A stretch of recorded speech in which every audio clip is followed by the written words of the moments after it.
So this item in the Marduk Scum, page 2, about Shamima Begum, actually contains historically and factually two contextual references to Tower Hamlers and the operation of the agenda set by big business and the military-industrial complex and the narrative that was peddled in public at the House of Commons so-called Select Committee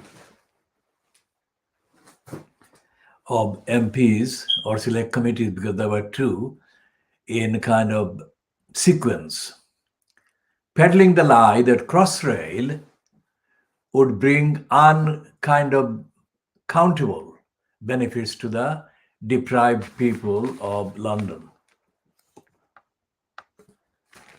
Now, Crossrail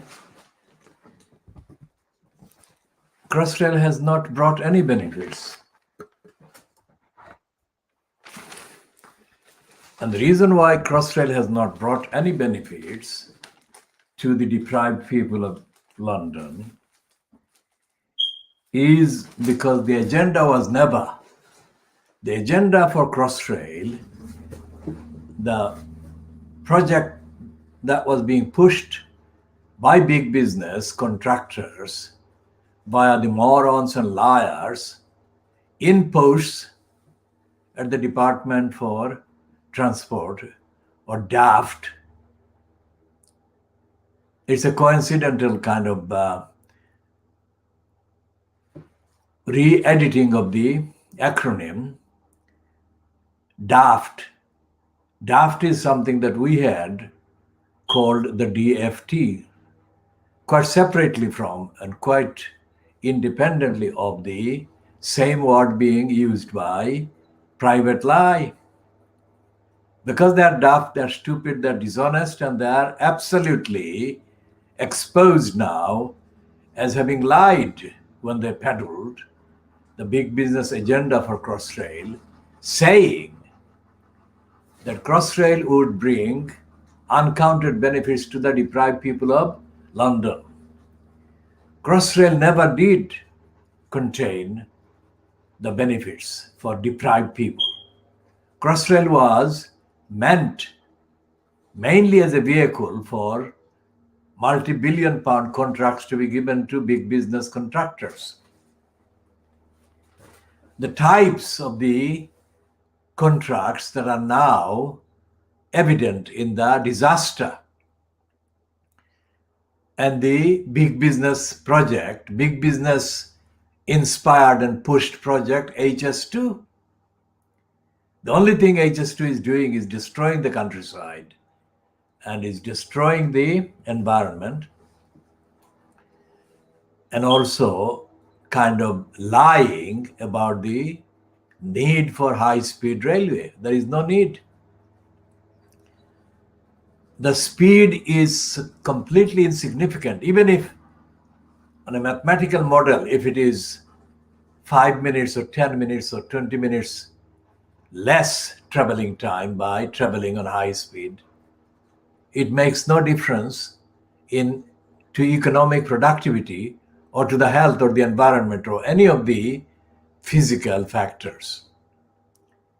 The only thing that is certain about HS2 is that big business has been pocketing billions and billions and billions of pounds. Now, a man who has been hired as a liar for the government, whatever the color of the government or the regime, one of the men, licensed law traders, who has been a hired kind of liar is James Eadie.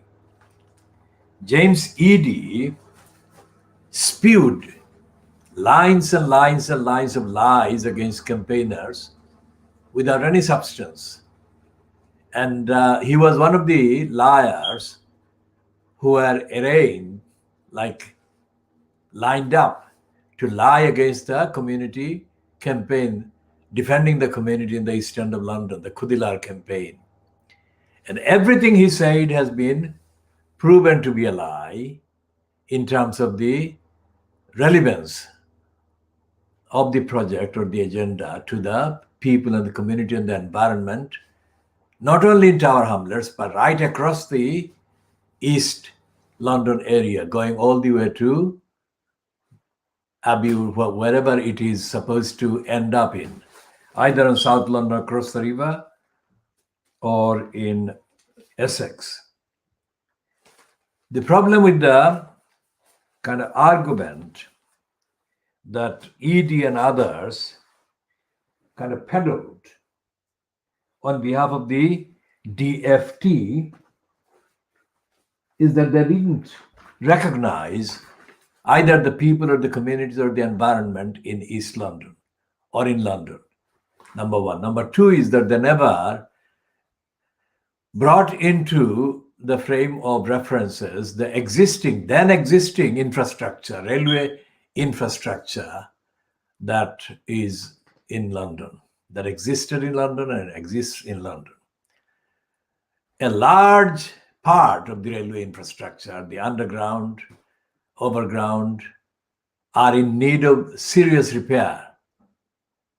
And that is many times more important, if you like, in terms of the number of people affected by it and the amount of actual service provided by these lines than anything that any number of crossrail would do. And it is only a matter of time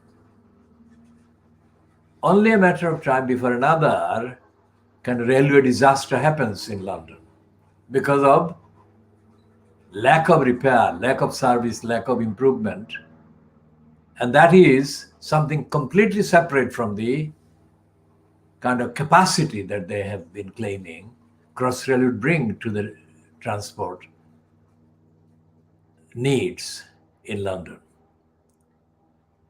And in Tower Hamlets, in the context of Tower Hamlets in particular, which is a representative analytical statement to make,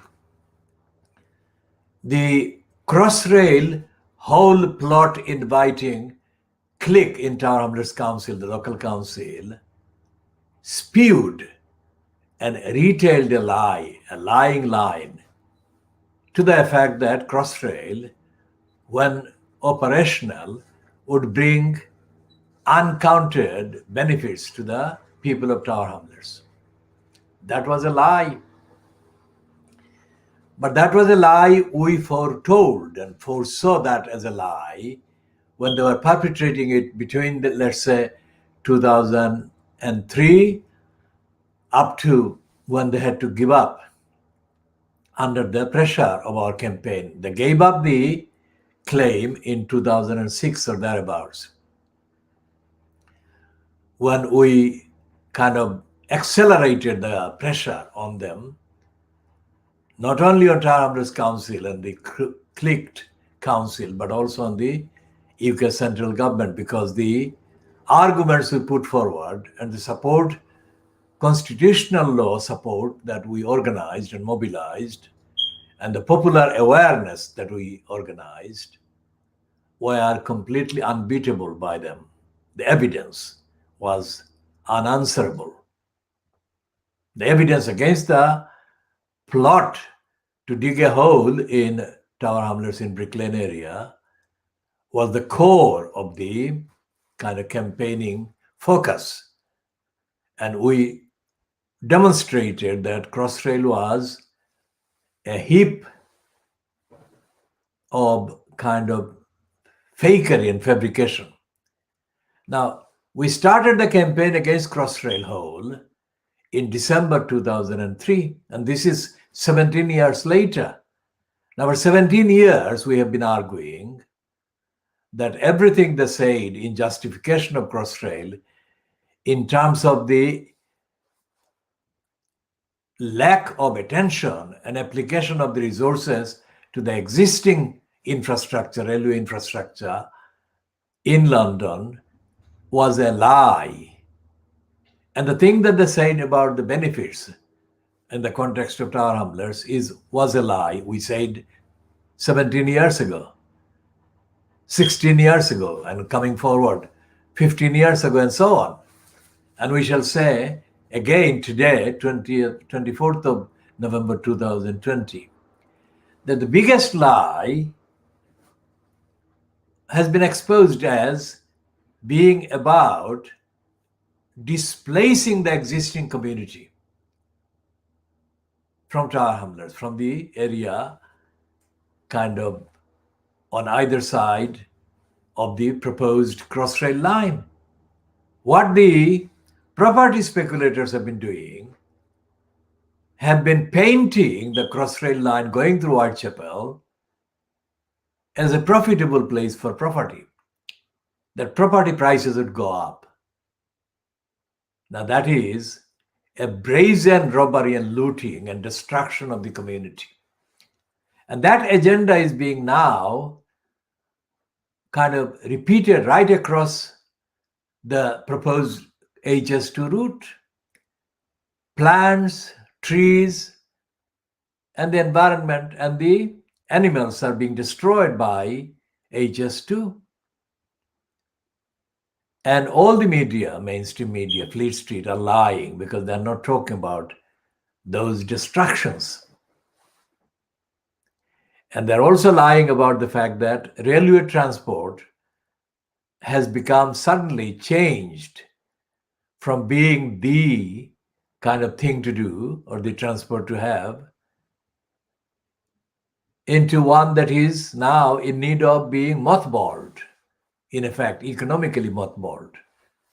The word, the term, the concept used by the current crossrail kind of bureaucrats who have said that they would stop crossrail and they would mothball it because there is no funding. And they are asking the central government for millions and millions of additional funding.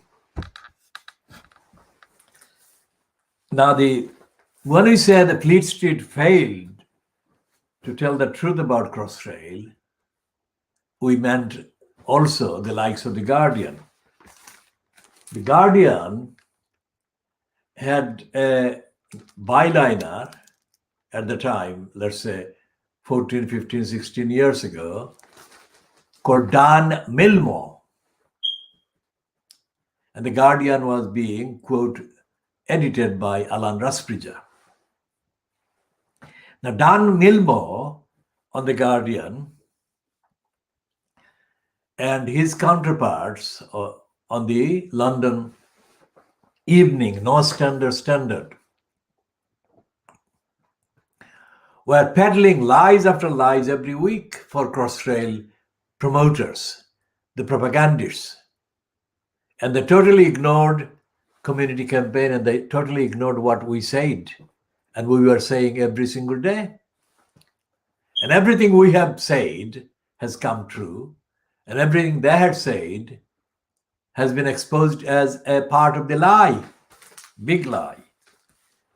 And The Guardian is not performing any better in relation to exposing the lies of HS2.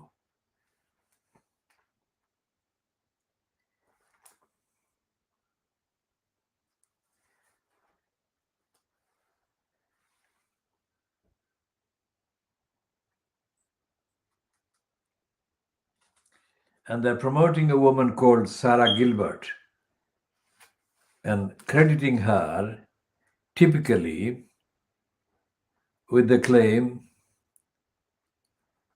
that she led the team's breakthrough research into the vaccine. And they're making a claim that this will save the world, and the Oxford thing is being given credit.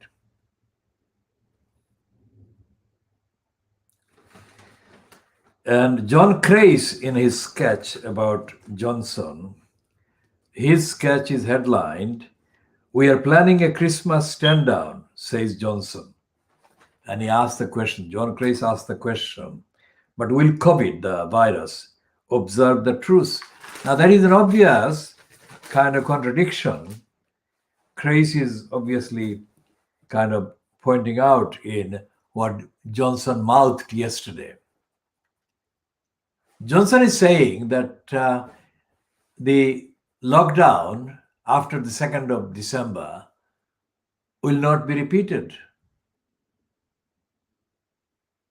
or reimposed or renewed. Renewed is the term that he used. If that is the case, then how is it that he's also saying in the same statement that there will be stricter kind of lockdowns in parts of the country? How do the two go together? They don't. And it is an imperialistic kind of line that the Guardian is peddling. It says Oxford vaccine. I mean, Oxford is a frightening term, intimidating term, carrying all baggage of scholarship and knowledge and world-class knowledge and world-leading knowledge. That is the intimidatory kind of message. Oxford vaccine hailed as taking world a step closer to ending COVID. That is an absolute exaggeration and contradiction. Because most of the reports about the vaccine, not just the Oxford one, but the other vaccines, other kind of countries and other companies have been kind of peddling and promoting or have been involved in, are the subject of serious criticism and skeptical observations and questions by scholars and scientists and people who are saying that there is no evidence to make these claims, and that the speed which we pointed out and we have been pointing out, speed of the so-called discovery of the 95% kind of safe or 95% effective vaccine is the clue as to why it should not be trusted. Because they haven't been telling us or telling the readers or telling the public the contextual, actual details of the average time it takes or it has taken to create successful vaccines of the past.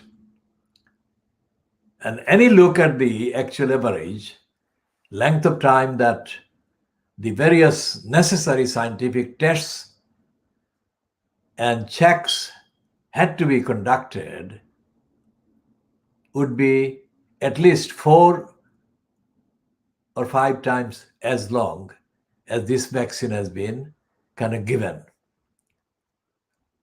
And that is completely inconsistent with the record, the evidence of the scientific experiments and experience over the last hundreds of years. So the Guardian is doing the same thing now on the vaccine and the promoting Johnson.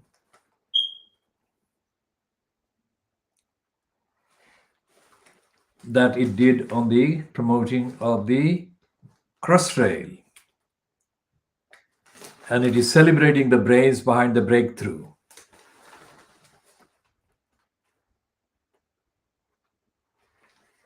And then they are reluctantly saying on page 8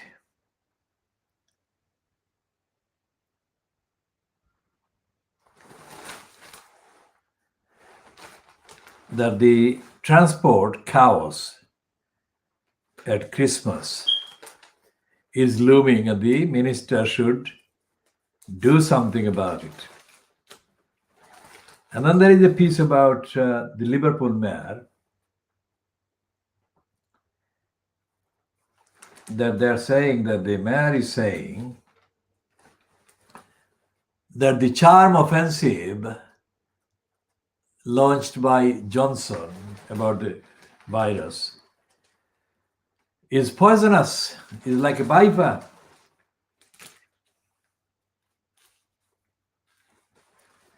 And they've got on pages 12 and 13 a long piece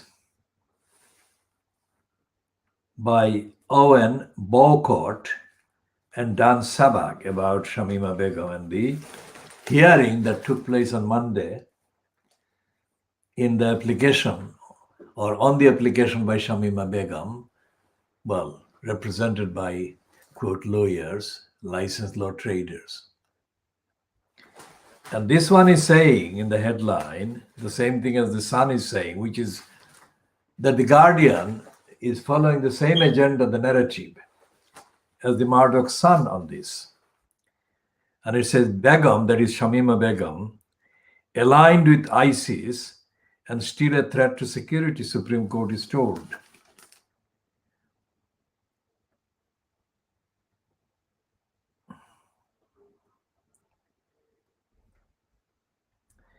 And Shamima Begum was represented in the Supreme Court yesterday by David Pennick. Now remember, in our context, David Pennick is the one who charged £20,000 for a day of his service, whatever the service is and whatever outcome that service supposedly produced, for the Manchester City Football Club that hired him at that cost over a kind of appeal against a European football regulator decision against that club. Now, it is not clear how much David Pennick has been charging, in this case, quote, representing Shamima Begum. And in The Guardian, they haven't got, let's see if they've got any reference to the safeguarding children duties betrayed by Tower Hamlets, the local council.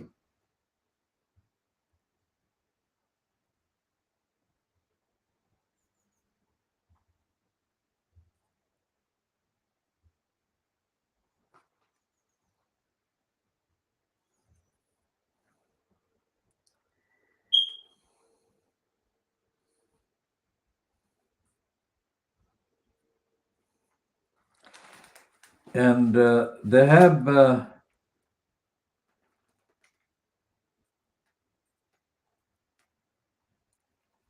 references to the fact that Shamima Begum and the other two girls in 2015, they were teenagers, that they lived in, or she lived in Bethnal Green.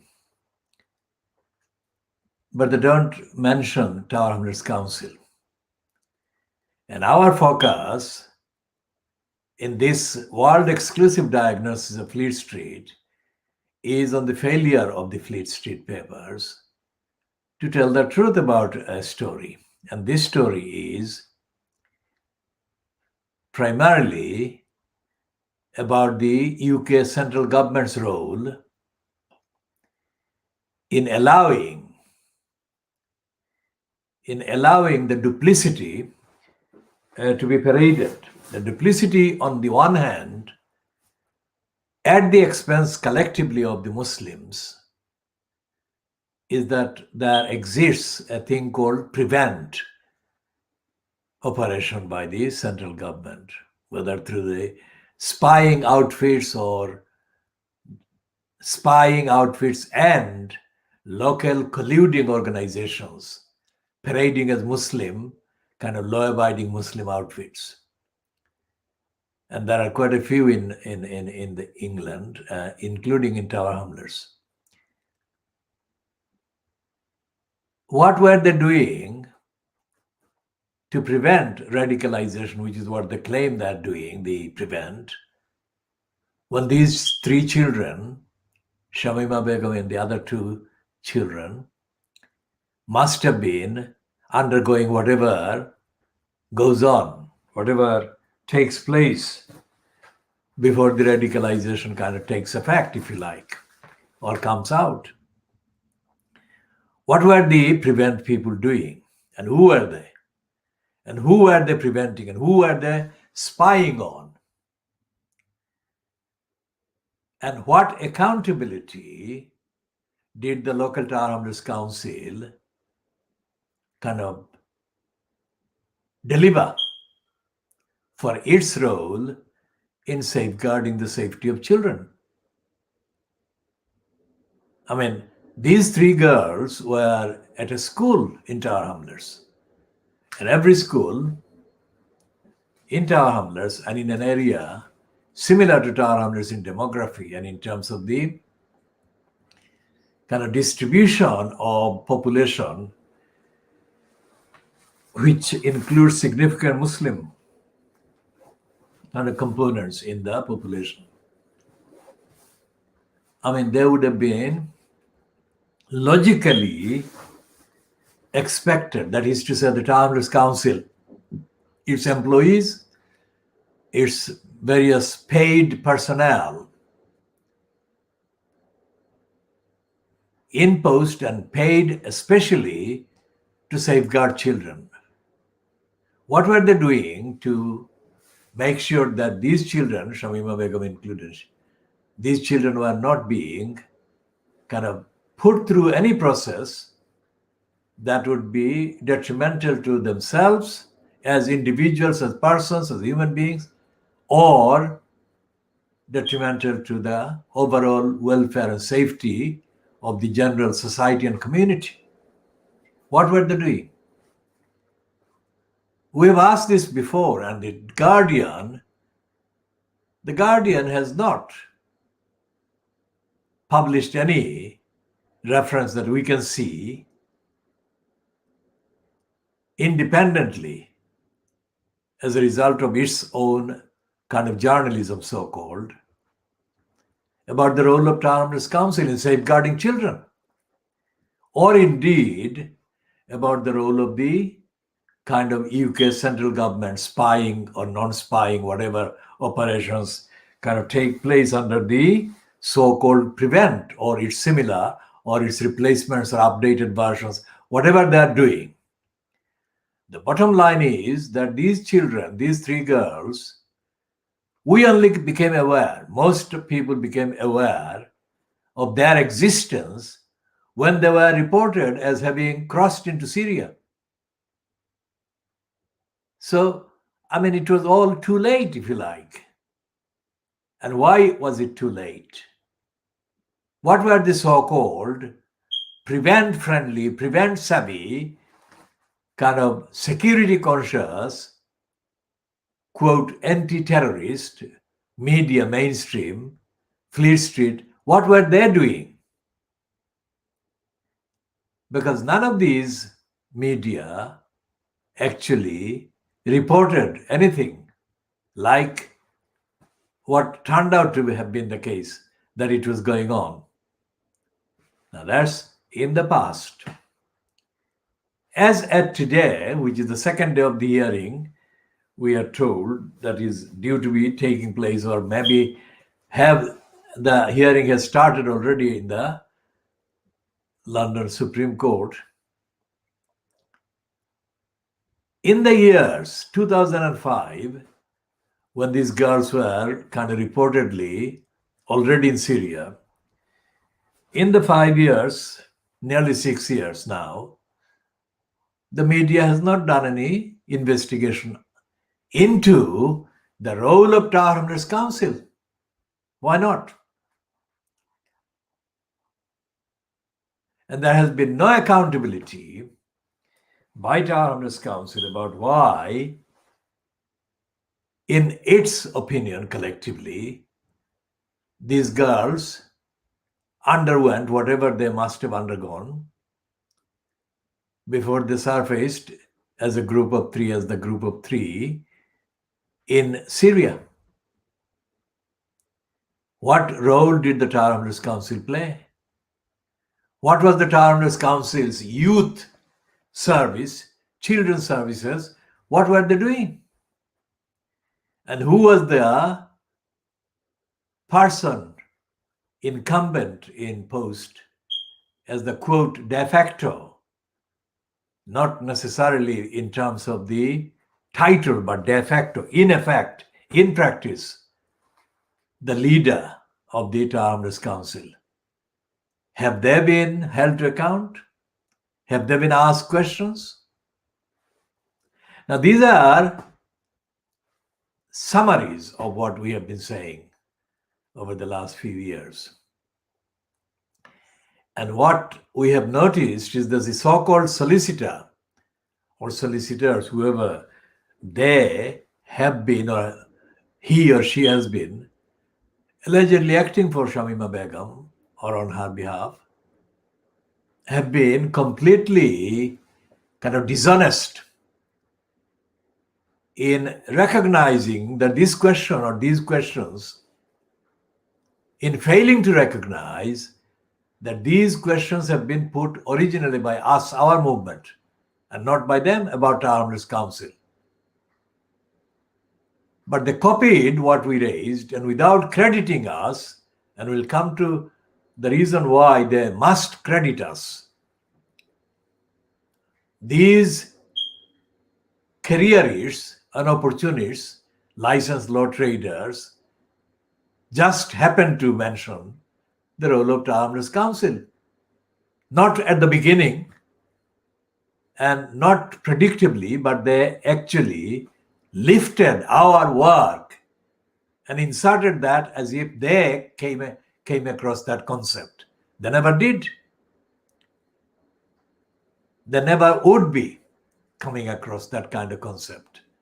And that kind of concept is the concept of democratic accountability and constitutionality and transparency and accountability. That kind of line of licensed law traders kind of applying for legal aid at the expense of the clients, in this case the client being Shamima Begum, that is one of the biggest persistent corruption that goes on and is built in the system. They never recognize the community. And this is the third point. In the community, this girl, Shamima Begum, is obviously a Bangladeshi girl, and Bangladeshi in the sense of ancestry, in terms of her parents' kind of heritage and background. She was herself not born in Bangladesh, but she was born in England. But she is of Bangladeshi culture and origin, ancestry and heritage and whatever. Now, our campaign, we use the term unique quite a lot. That is factual. We, as a campaign, this particular one, Khoodeelaar, was created under pressure of necessity.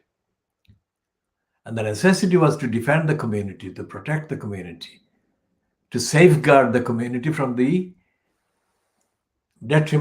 serious detrimental and displacing effects of the big business plot to dig a hole in Brick Lane, Crossrail Hole. And we did that. Our campaign came into existence because in the among the funded groups, which are all behaving at one level or another as stooges for the funders, there was no sign. Not only was there no action or activities against Crossrail Hole, but there was no sign even that these people who sought the funding and got the funding and operated as the funded projects even were aware of the Crossrail Hole. This is very important. They didn't even know. So that shows that the local council, Hrs Council, or similar kind of outlets operated by the agencies of various central government departments, that run projects through funded kind of beneficiaries running various projects locally in the name of the local community. These projects are not genuine in that sense, that they don't know the actual facts and they have no role, they have not played any role in pointing out any serious detriment that any program like Crossrail Whole Plot was going to do against the local community. So extrapolate that and apply the same pattern of behavior to those that are supposed to have been funded de facto, if not kind of officially publicly, but those that have been kind of funded to safeguard the welfare of the children and to prevent the children from becoming, as they say, as the saying goes, radicalized.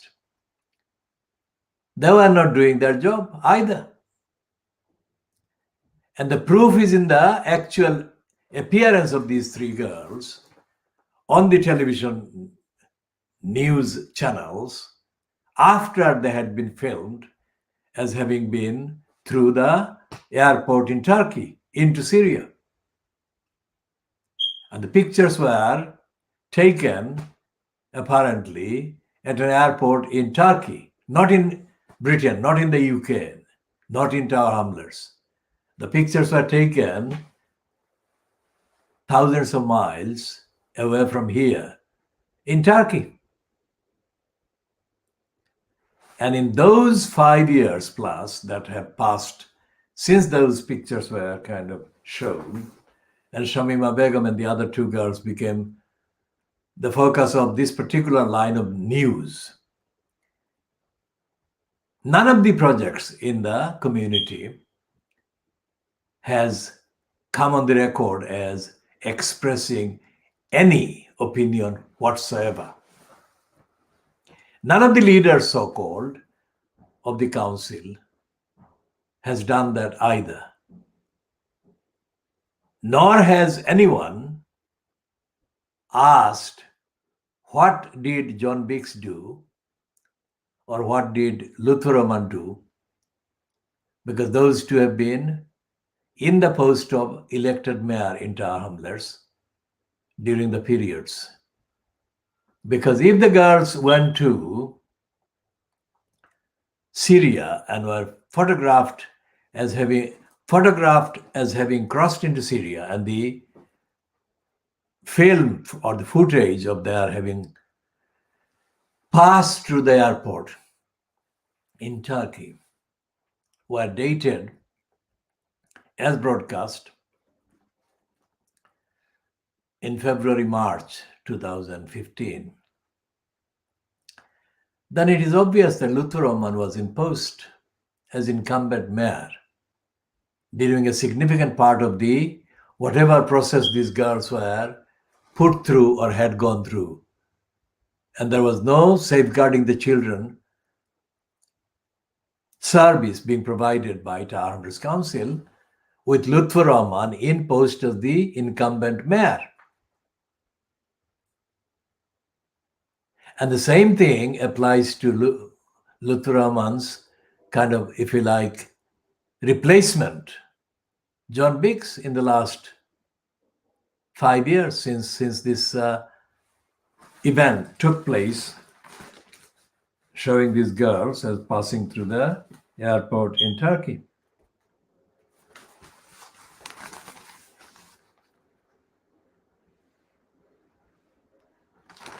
And what we are saying about the need to scrap the post of executive mayor in Tower Hamlets is based on evidence like this.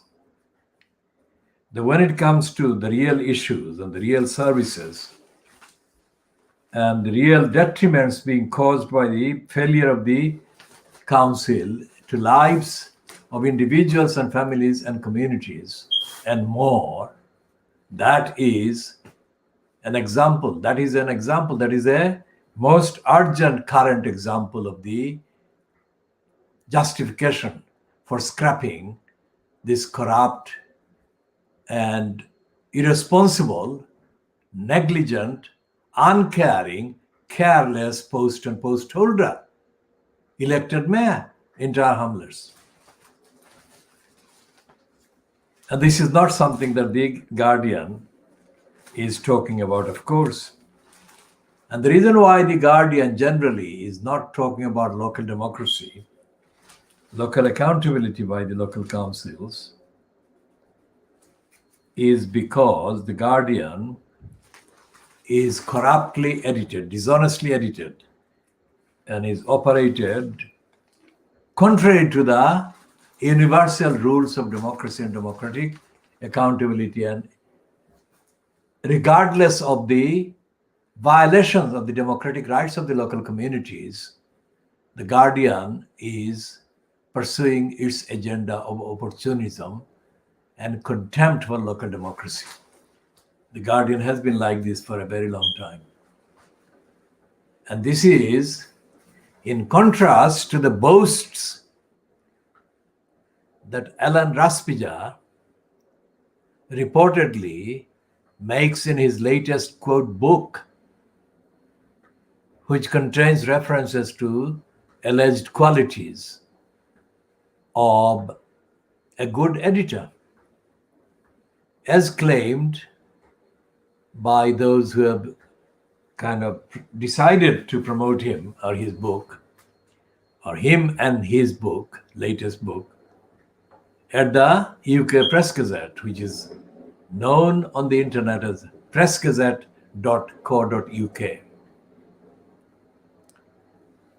And the main headline summarizing the qualities attributed to Alan Raspija, qualities of a good editor attributed to Alan Raspija, are 5 qualities that could be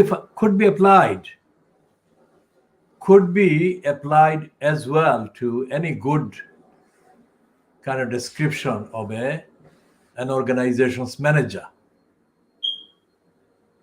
So it's not specifically about the qualities of a newspaper editor. It could be applied to an organization, a school head teacher, an organization, big organization, whatever. And in making that kind of bland list, both Raspija and the Press Gazette commit another irresponsible kind of act. Because the good quality is not about compassion and this, that, and the other. These are common qualities that every good manager must have. The good quality of a newspaper editor, which Raspija leaves out and the Press Gazette leaves out completely, include the qualities of democratic engagement with the local communities covered by the publication. And the Guardian has superimposed itself or its image on the image or images of the people in the local communities whose actual original work for democracy the Guardian ignores.